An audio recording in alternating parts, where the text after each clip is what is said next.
नमस्कार, आप देख रहे हैं आज तक। मैं हूं आपके साथ रोहित सरदाना। आज की सबसे बड़ी खबर यह है कि हंदवाड़ा में हमारे जवानों पर दूसरा हमला हुआ है। जम्मू कश्मीर के हंदवाड़ा में आतंकवादियों ने सीआरपीएफ की टुकड़ी पर घात लगाकर हमला किया है। इस हमले में सीआरपीएफ के 3 जवान शहीद हो गए, जबकि एक आतंकवादी भी मार गिराया गया। पाकिस्तान प्रायोजित आतंकवाद कोरोना के संकट काल में भी अपना रंग दिखा रहा है।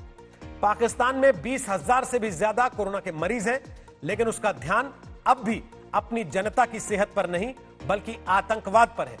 पिछले 3 दिन में हंदवाड़ा में यह दूसरा आतंकवादी हमला है।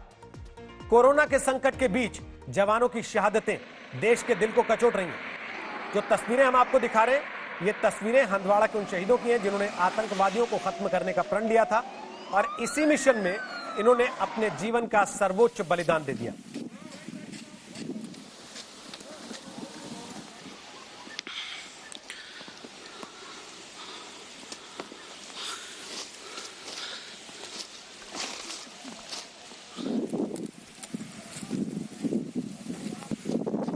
ये तस्वीरें जो आप देख रहे हैं, ये तस्वीरें आज के एनकाउंटर की हैं। इसके पहले भी एक एनकाउंटर हो चुका है जहां स्थानीय लोगों को बचाने के लिए सुरक्षा बलों ने अपनी जान दांव पर लगा दी थी। और आज एक बार फिर ये आतंकी हमला जो इस बात की तस्दीक करता है कि कोरोना के संकट के समय में जब सारी दुनिया अपने अपने देश के लोगों की जान बचाने में जुटी हुई है, पाकिस्तान का पूरा ध्यान सरहद पार भारत में आतंकवाद फैलाने पर है।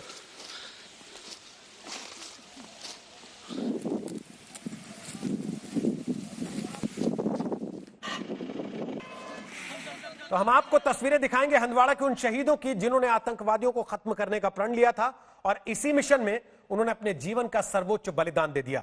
तिरंगे में लिपटे पार्थिव शरीर हैं colonel Ashutosh Sharma, major Anuj Sood, lance नायक दिनेश सिंह, नायक राजेश कुमार और एसआई सगीर अहमद काजी के। हंदवाड़ा एनकाउंटर में देश के ये वीर सपूत शहीद हो गए थे। हंदवाड़ा एनकाउंटर में शहीद हुए सेना के ऑफिसर कर्नल आशुतोष शर्मा का पार्थिव शरीर आज शाम जयपुर पहुंचा, जबकि मेजर अनुज सूद का पार्थिव शरीर चंडीगढ़ ले जाएगा।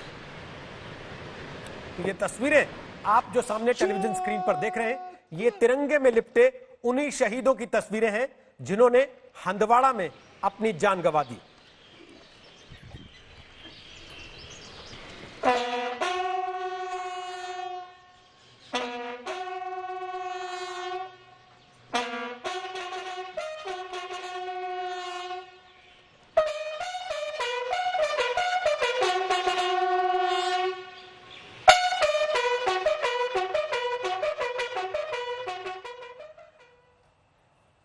तो जैसा हमने आपको बताया, 2 शहीदों के पार्थिव शरीर पहुंचा दिए गए हैं, लेकिन श्रीनगर में मौसम खराब होने की वजह से इस काम में देरी हो गई। अब अंतिम संस्कार मंगलवार को हो पाएगा। इन शहीदों के परिवारों के लिए यह बेहद मुश्किल की घड़ी है। पाकिस्तान एक तरफ आतंकवादी हमले कर रहा है, दूसरी तरफ वो गिलगित बाल्टिस्तान पर अपने अवैध कब्जे को भी जायज बनाने में जुटा हुआ है। भारत के विदेश मंत्रालय ने पाकिस्तान के सुप्रीम कोर्ट के उस आदेश पर आपत्ति जताई है जिसमें गिलगित बाल्टिस्तान में चुनाव कराने और सरकार बनाने को मंजूरी दी गई है। भारत ने कहा है कि गिलगित बाल्टिस्तान उसका अभिन्न अंग है। इस पूरे विवाद को आज हम आपको विस्तार से समझाएंगे।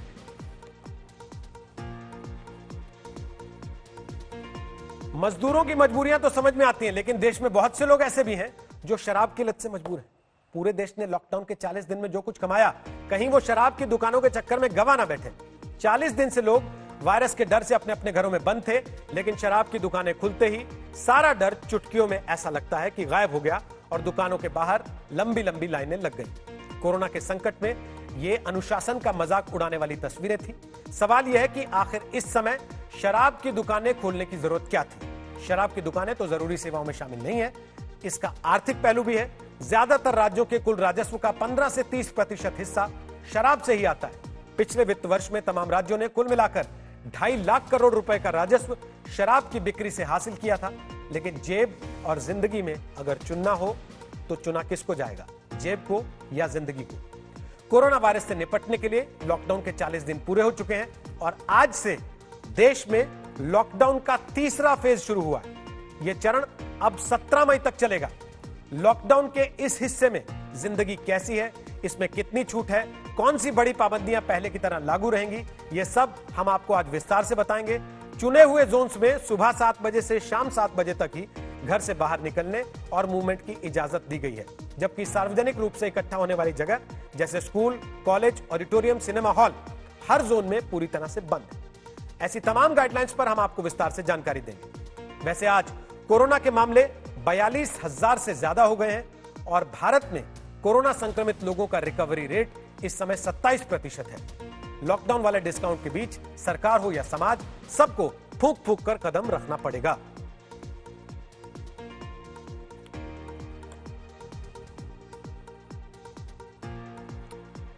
लेकिन सबसे पहले विस्तार से आपको वो खबर दिखाएंगे जिसने आज पूरे देश को बहुत बड़ा धक्का पहुंचाया। सबसे दुखद और सबसे ज्यादा आक्रोश पैदा करने वाली खबर यह है कि जम्मू कश्मीर के हंदवाड़ा में हमारे 3 और जवान आतंकवादी हमले में शहीद हो गए। हंदवाड़ा के काजीबाद इलाके के पास सोमवार को सीआरपीएफ की पेट्रोलिंग पार्टी पर आतंकवादियों ने हमला कर दिया। सुरक्षा बलों ने हमले का तुरंत जवाब देते हुए एक आतंकवादी को ढेर कर दिया। हालांकि इस हमले में 3 जवान शहीद हो गए जबकि 7 घायल हुए। इस हमले के बाद सीआरपीएफ ने इस पूरे इलाके को सील कर दिया और अभी भी इलाके में इन आतंकवादियों की छानबीन की जा रही है। इसके साथ ही नौगाम में भी सीआईएसएफ की पेट्रोलिंग पार्टी पर हमला हुआ है, जिसमें सीआईएसएफ का जवान घायल हो गया।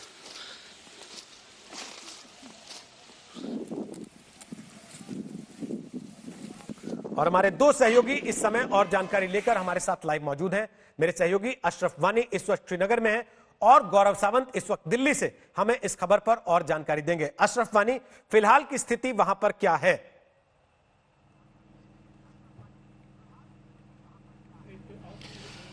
रोहित, दरअसल जो ये दूसरा आतंकी हमला हंदवाड़ा में हुआ है उसके बाद सुरक्षा एजेंसियां काफ़ी चौकस हो गई है पूरे कश्मीर में। हमने अभी जायजा लिया, पूरे हाई अलर्ट पे पूरे कश्मीर में सुरक्षा बलों को और सेना को रखा गया है, क्योंकि जैसे आपने पहले कहा कि 30 घंटे के भीतर ये दूसरा आतंकी हमला था जो हंदवाड़ा के इलाके में हुआ है।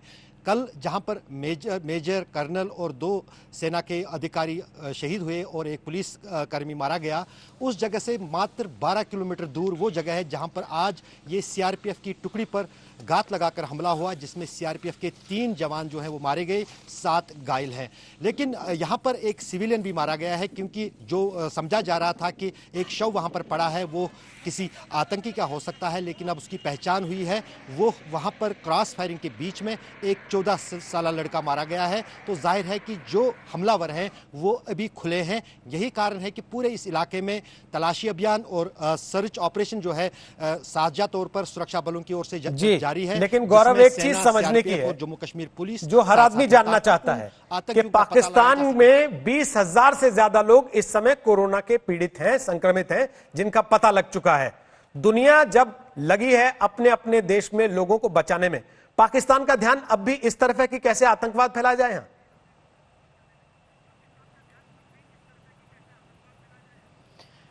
आपने बिल्कुल सही प्रश्न किया और इसकी वजह यह है कि पाकिस्तान के प्रधानमंत्री इमरान खान और उनकी सरकार कोरोना वायरस को रोकने में पूरी तरह से विफल रहे हैं। इसीलिए वो अपने देश में लोगों का ध्यान कोरोना से हटाकर आतंक के इस वायरस पर डालना चाहते हैं, कश्मीर के मुद्दे पर डालना चाहते हैं। ये 2 बड़े आत्मघाती हमले जो पिछले 30 घंटों के अंतराल में हुए हैं, शनिवार को और आज, ये पाकिस्तान की तरफ से प्रायोजित आत्मघाती हमले हैं भारतीय सेना पर, भारतीय सुरक्षा बलों पर, ताकि एक बार फिर आतंकवादियों का मनोबल बढ़ाया जा सके। मैं आपको रोहित ये बता दूं कि इसी महीने, अप्रैल के महीने जो बीता महीना है, उसमें 28 आतंकवादी मारे गए जम्मू और कश्मीर में, खासतौर पर कश्मीर घाटी में। इससे आतंकवादियों का मनोबल बहुत गिरा है। जनवरी से लेकर अब तक 65 आतंकवादी मारे जा चुके हैं। जो नए आतंकवादी हैं, लोकल लड़के, उनका रिक्रूटमेंट गिर गया है, 35 से कम है इस समय। तो आतंकवादियों का मनोबल बढ़ाने के लिए ये आत्मघाती हमले हो रहे हैं। और यहीं पीछे साउथ ब्लॉक में जो हमारे सूत्र हैं वो बता रहे हैं, न केवल लोकल आतंकवादियों को बल्कि नियंत्रण रेखा के उस पार आतंक के गढ़ों पर बड़ी बड़ी कार्रवाई की जाएगी ताकि आतंक की जड़ को काटा जा सके। रोहित। गौरव, इस साल 62 से ज्यादा आतंकवादी मारे गए हैं, लेकिन 5 साल बाद ऐसा मौका आया है जम्मू कश्मीर में जब किसी आतंकी मुठभेड़ में सुरक्षा बलों ने अपना कोई कमांडिंग ऑफिसर खोया। उसके पहले 2015 में कुपवाड़ा के हाजी नाका में राष्ट्रीय राइफल्स के कमांडिंग ऑफिसर कर्नल संतोष महादिक शहीद हुए थे, अगर मैं सही हूं तो।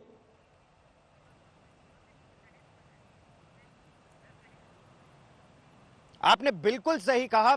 एक कमांडिंग ऑफिसर का शहीद होना अब मनोबल को तो निश्चित तौर पर गिराता है, लेकिन ये भी दिखाता है कि हमारे जो कमांडिंग ऑफिसर्स हैं वो अपने यंग लड़कों को ऑपरेशंस में उनके जीवन को रिस्क नहीं करना चाहते, वो खुद लीड करना चाहते हैं, और वो भी जब बहुत कठिन परिस्थितियां हो, जब सिविलियंस की लाइफ, कश्मीर में लोकल जो वहां पर महिलाएं थी और बच्चे थे उस घर में जो ट्रैप थे, उनके जीवन को बचाने के लिए सीओ ने खुद इस ऑपरेशन को अंजाम दिया, जो 2 बार वीरता के लिए सेना मेडल उनको मिल चुका है। आपने बिल्कुल सही कहा, ये एक सेटबैक है सेना के लिए, लेकिन इस सेटबैक के बाद आतंकवादियों का मनोबल ना बढ़े, इसीलिए सेना और पुलिस और अर्धसैनिक बल कश्मीर में बड़े ऑपरेशंस को अंजाम दे रहे हैं, बड़े सीक एंड डिस्ट्रॉय ऑपरेशंस हो रहे हैं। उसी के तहत आज आतंकवादियों ने भी एक पलटवार किया है। इस तरह के ऑपरेशंस आने वाले समय में आप और बहुत ज्यादा देखेंगे कश्मीर घाटी में। जी, नियंत्रण रेखा पर मैं आपको बता दूं, अब तक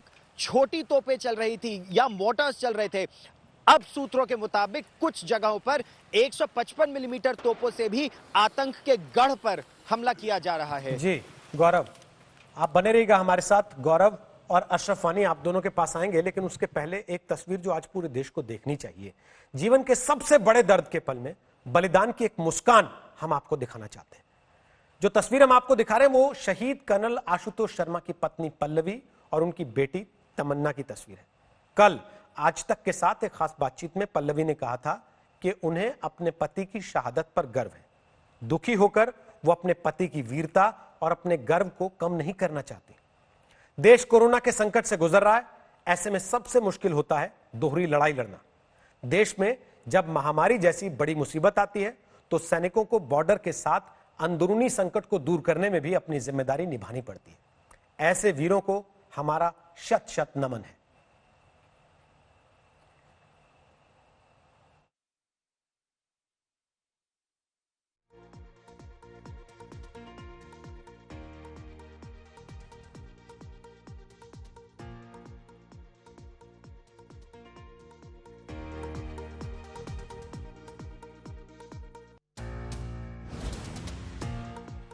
तो ये परिवार है आशुतोष का, जो ये कह रहा है परिवार कि हम उस शहादत पर आंसू बहाकर उसका मोल कम नहीं करना चाहते। लेकिन अशरफ वानी, इस समय भी कॉम्बिंग ऑपरेशन चल रहा है, आप बता रहे हैं लगातार। सेना पर जो लोग आरोप लगाते रहे लगातार बार बार कि देखिए स्थानीय लोगों को निशाना बनाते हैं सुरक्षा बल, उनको एक बड़ा संदेश गौरव सावंत दिया है कल सुरक्षा बलों ने। वो चाहते तो एक बार बम गिराकर उस मकान को उड़ा सकते थे जहां ये आतंकवादी छुपे हुए थे, लेकिन उन्होंने ऐसा नहीं किया।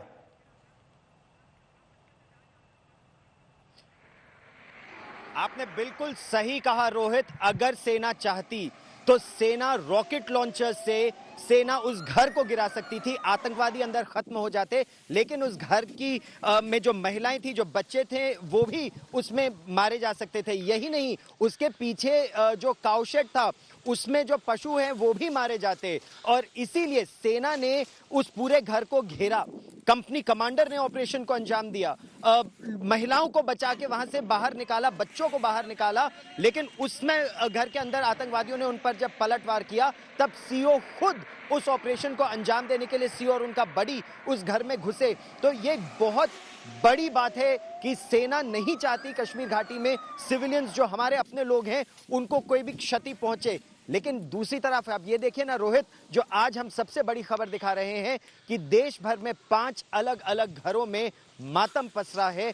वीरता पर सम्मान, गर्व तो है, लेकिन वो दर्द भी है जो जीवन भर रहेगा। इसीलिए रोहित, सेना में सूत्र बता रहे हैं कि ऑपरेशंस न केवल घाटी के अंदर होंगे बल्कि ऑपरेशंस नियंत्रण रेखा के पार भी होंगे, ताकि दर्द उस दुश्मन को हो जो हमारे देश में आतंक का वायरस फैला रहा है। और इसका जिक्र प्रधानमंत्री नरेंद्र मोदी ने भी किया कि भारत को तो फार्मेसी कहा जाता है, भारत तो दुनिया भर में दवा दे रहा है, और एक पड़ोसी देश ऐसा है जो केवल आतंक का वायरस फैला रहा है। बिल्कुल, और इसीलिए हम कह रहे हैं कि जब पूरी दुनिया कोरोना के खिलाफ एक वायरस तलाशने में जुटी है, भारत को कोरोना वायरस के साथ साथ इस आतंकवाद के वायरस का भी वैक्सीन तलाशना पड़ेगा। और केवल आतंकवाद की साजिश नहीं हो रही है, पाकिस्तान और भी साजिश कर रहा है। पाकिस्तान गिलगित बाल्टिस्तान को अपना पूर्ण राज्य बनाने की कोशिश में लगा है। अगर ऐसा हो जाता है तो गिलगित बाल्टिस्तान पाकिस्तान का 5वां प्रांत बन जाएगा। अभी तक मुख्य तौर पर पाकिस्तान के 4 प्रांत हैं: पंजाब, सिंध, खैबर पख्तूनवा और बलूचिस्तान।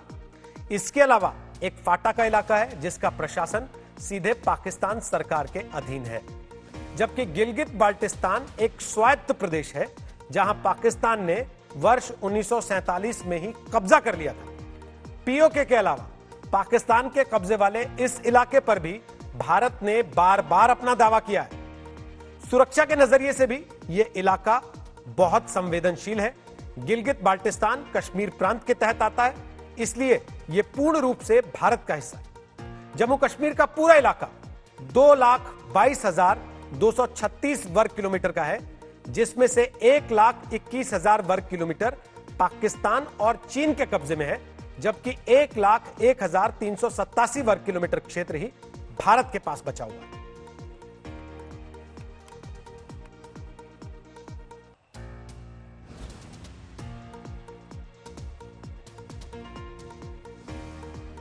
तो पाकिस्तान के अवैध कब्जे में मौजूद जम्मू कश्मीर के हिस्से गिलगित बाल्टिस्तान में बदलाव पर भारत ने कड़ा विरोध जताया।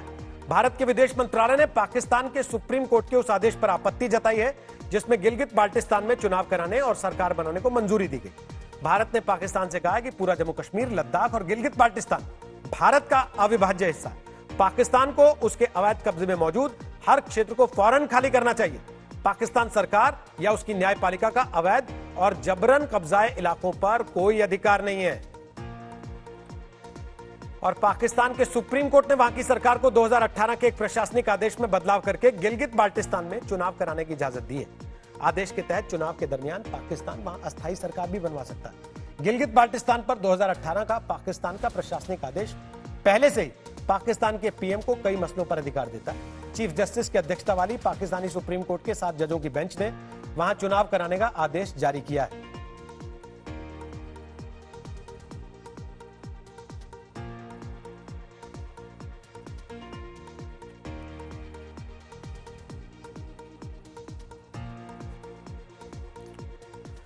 तो इस खबर के बारे में आगे भी हम आपको विस्तार से बताते रहेंगे, लेकिन अब दिन की एक और बड़ी खबर। आज से पूरे देश में लॉकडाउन 3 यानी कि लॉकडाउन का तीसरा दौर शुरू हो गया। तो रियायतों के साथ काम धंधे शुरू हुए, बाजारों में रौनक लौटने लगी, मुंबई में बसें भी दौड़ने लगी। हालांकि सोशल डिस्टेंसिंग और लॉकडाउन के नियमों का पालन भी किया गया। देखिए लॉकडाउन 3 का पहला दिन देश के अलग अलग शहरों में कैसा रहा।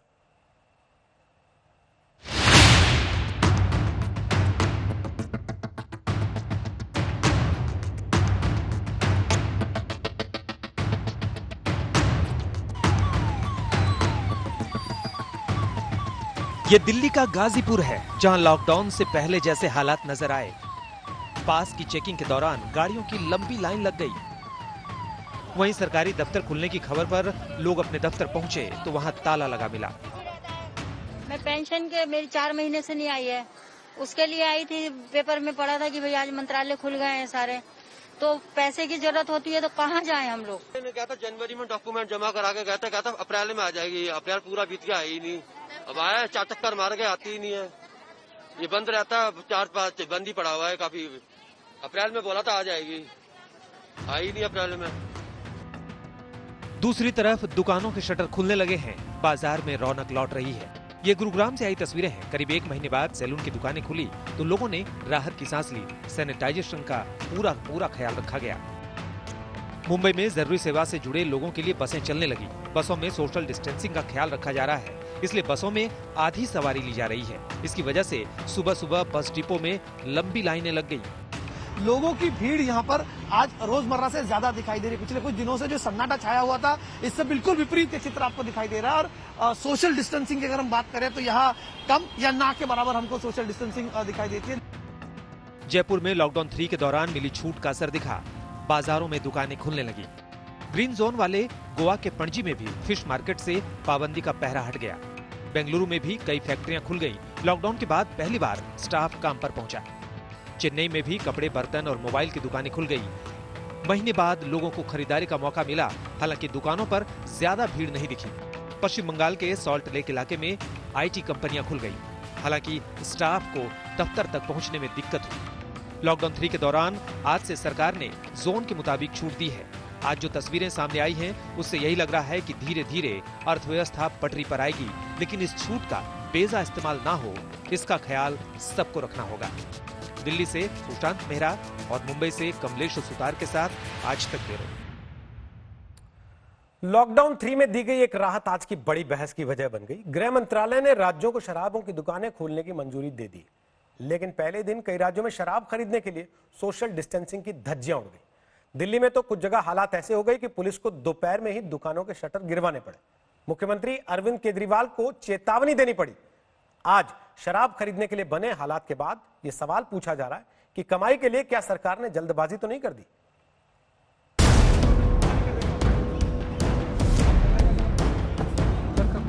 बंद करवा दिया गया है, आप लोग अपने अपने घरों को लौट जाए। अपने अपने घरों को लौट जाइए।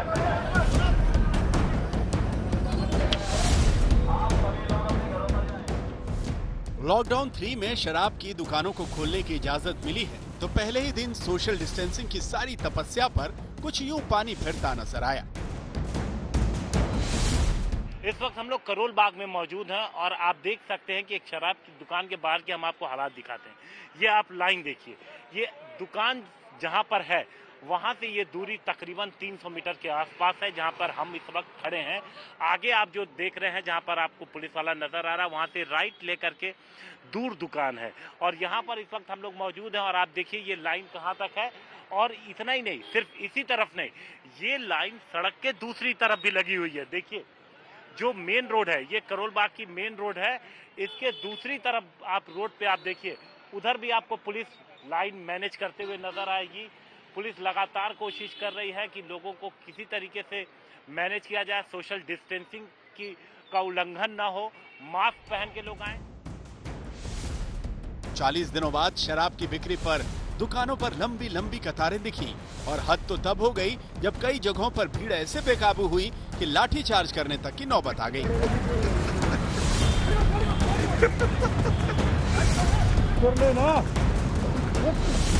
इस जगह पर अभी लंबी लाइन लगी हुई थी, लेकिन पुलिस पहुंची और पुलिस ने यहाँ पे साफ अनाउंसमेंट करना शुरू कर दिया है कि चूंकि सोशल डिस्टेंसिंग का पालन नहीं किया जा रहा था ढंग से, इसलिए दुकान बंद करा दी गई है और सभी लोग वापस लौटे। आप देखिए इलाके के एसएचओ मौके पे मौजूद हैं, तमाम पुलिस फोर्स यहाँ पे आ गई है और सभी लोगों को वापस भेजा जा रहा है। दिल्ली में करीब 150 दुकानों को सुबह 9 बजे से शाम 5 बजे तक खोलने का फैसला हुआ था, लेकिन दोपहर होते होते पूर्वी रेंज की सारी शराब की दुकानों के शटर गिरने लगे। दिल्ली में शराब की दुकानों में सोशल डिस्टेंसिंग की जिस तरीके से धज्जियां उड़ी, उसके बाद पुलिस ने अलग अलग इलाकों में शराब की दुकानों को बंद करा दिया है। मैं इस वक्त झील चौक के इलाके में मौजूद हूं। यहां पर आपको दिखाना चाहेंगे कि सुबह जो ये शराब की दुकान खुली थी, उसको अब यहां पर पूरी तरीके से पुलिस प्रशासन ने बंद करा दिया है, क्योंकि यहां किसी भी तरीके से लोग सोशल डिस्टेंसिंग का पालन नहीं कर रहे थे। सैकड़ों की संख्या में लोग लाइन में लग गए थे और लगने के बाद एक ही जगह खड़े होकर के पूरी तरीके से यहां पर शराब खरीद रहे थे। शराब पाने के लिए लंबी लंबी कतारें लगने और सोशल डिस्टेंसिंग के नियमों को तोड़ने की रिपोर्ट्स देश के कई हिस्सों से आई, जबकि गृह मंत्रालय के आदेश में साफ कहा गया है कि शराब की दुकानों पर एक वक्त में 5 से ज्यादा लोग नहीं खड़े हो सकते। कम से कम 2 गज यानी 6 फीट की दूरी बनानी जरूरी है और सार्वजनिक स्थल पर इसका सेवन नहीं हो सकता। ऑनेस्टली तो जो इस प्रकार की जो खबरें हैं वो कहीं पर भी हैं, वो मुझे विचलित करती हैं, मुझे तकलीफ देती हैं और मुझे उसके कारण दुख भी होता है और आश्चर्य भी होता है। और मुझे लगता है कि कोई भी निर्णय अगर किसी भी सरकार ने ऐसा किया है और उसका अगर दुष्परिणाम या दुष्प्रभाव स्पष्ट रूप से हमको दिखाई दे रहा है, तो फिर मुझे लगता है कि उस निर्णय को बरकरार रखना मैं इसको उचित नहीं मानता। सवाल ये कि इस स्थिति के लिए जिम्मेदार कौन है? सार्वजनिक जगहों पर भीड़ बढ़ाने वाली हर स्थिति को भी टाला गया है, तो फिर क्या शराब बिक्री की इजाजत देने में जल्दबाजी दिखाई गई? वैसे देश भर के कई हिस्सों में शराब बिक्री से सोशल डिस्टेंसिंग टूटती दिखी, तो आंध्र प्रदेश के चित्तूर में महिलाओं ने शराब बिक्री के खिलाफ मोर्चा खोल दिया। महिलाओं के विरोध के आगे चित्तूर प्रशासन को शराब की दुकानें बंद करानी पड़ी। शराब बिक्री खोलने के फैसले पर व्यापारियों के संगठन confederation of all India traders ने भी विरोध किया है, लेकिन खाली खजाने से परेशान राज्यों की आम तौर पर इस पर सहमति है। मेरा सोर्स ऑफ इनकम जो सबसे ज्यादा है it's excise duty. Excise duty एक साल की मेरी 6,200 करोड़ मुझे आती है, और अगर आप शराब बंद कर दो, एक्साइज ड्यूटी तो शराब ही है और क्या है, थोड़ा सा पेट्रोल और ऑयल में आती है, बाकी तो सभी शराब का है। तो मैंने कहा अगर आपने शराब बंद करनी है तो फिर मैंने कॉम्पनसेट 6,000-2,000 करोड़ दो। 6,200 करोड़ अगर वो नहीं देनी तो फिर मुझे शराब अलाउ करो, अदरवाइज मेरा रिसोर्स कहाँ है। राज्यों की कमाई का 15 से 30% हिस्सा शराब की बिक्री से आता है। केंद्र सरकार को पिछले वित्त वर्ष में रोजाना 700 करोड़ रुपए शराब बिक्री से मिले। वैसे जब लॉकडाउन 3 के पहले दिन शराब की दुकानों को खोलने की इजाजत मिली है तो राज्यों में इसकी शुरुआत नहीं हो पाई है। हरियाणा ने शराब पर 2 से 20 रुपए तक का कोविड-19 सेस लगाया है, जिसके विरोध में वहां सोमवार को दुकानें नहीं खुली। ओडिशा अभी शराब की दुकानों को खोलने से पहले गाइडलाइन तैयार कर रहा है। मध्य प्रदेश ने मंगलवार से शराब दुकानों को खोलने का फैसला किया है। हैदराबाद से आशीष पांडे, दिल्ली से जितेंद्र बहादुर सिंह और हिमांशु मिश्रा के साथ कुमार अभिषेक, लखनऊ, आज तक। कोरोना की चपेट में अब पुलिस वालों के साथ साथ ही अर्धसैनिक बलों के जवान और अधिकारी भी आ रहे हैं। संक्रमण की वजह से ही दिल्ली में सीआरपीएफ का हेडक्वार्टर सील किया गया।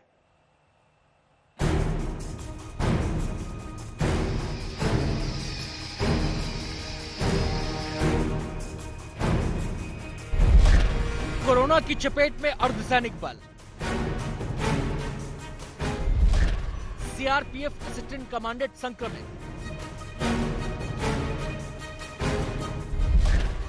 बीएसएफ के ADG corona positive.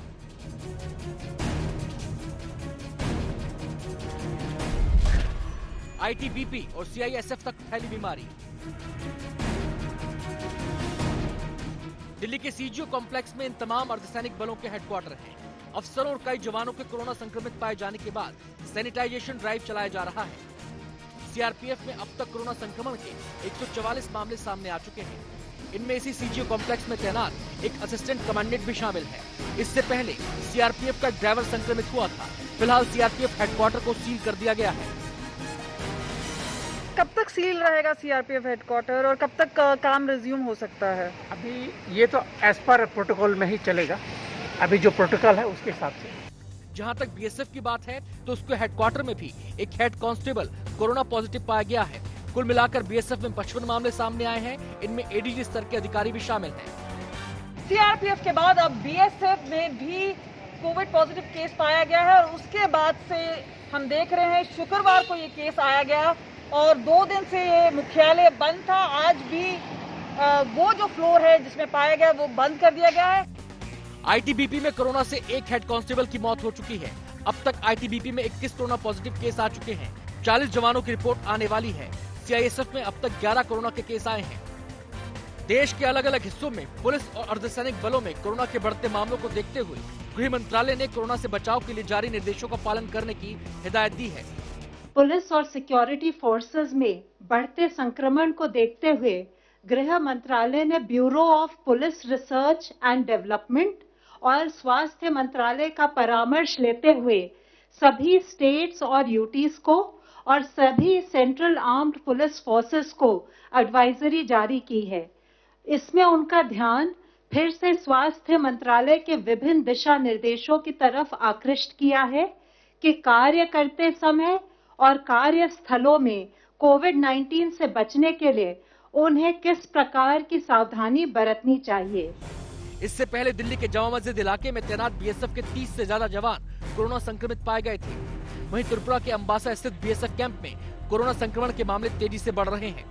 Kamaljeet Sandhu के साथ जितेंद्र बहादुर सिंह, दिल्ली आज तक। देश के अलग अलग हिस्सों में प्रवासी मजदूर अपने अपने घर जाने के लिए बेताब हैं। कई शहरों से आज ऐसी तस्वीरें आई हैं जहां परेशान मजदूरों को घर जाने से रोका गया तो मजदूरों और पुलिस के बीच भिड़ंत हो गई।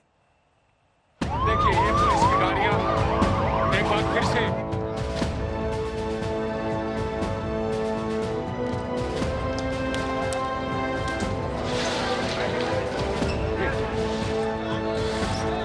हंगामा, बवाल, पत्थरबाजी, आंसू गैस के गोले।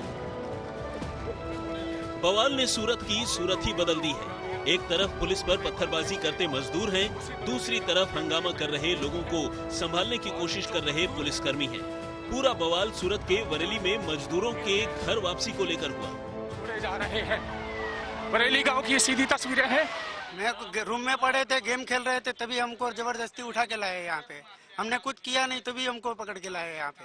जिसने किया है वो सब नहीं है, ये जो घर वाले, जो परिवार वाले हैं, उनको पकड़ के हम लोगों को, परिवार वाले हैं, हम लोगों को लाए हैं। सर हम लोग कुछ नहीं किए थे, दूसरे लोग पत्थरबाजी कर रहे थे, हम लोग सो रहे थे, जाकर हम लोग को कबाड़ी वाड़ी तोड़ दिया, हम लोग को मारपीट किया, पूरा काई कर दिया। दरअसल अलग अलग शहरों से मजदूर किसी भी हाल में घर पहुंच जाना चाहते हैं। देखिए, ये सूरत से सतना के लिए निकले मजदूर हैं।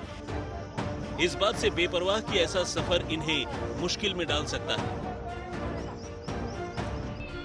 ये सुपौल की तस्वीरें हैं। राजस्थान से 15 बसों में करीब 700 मजदूर यहां पहुंचे हैं।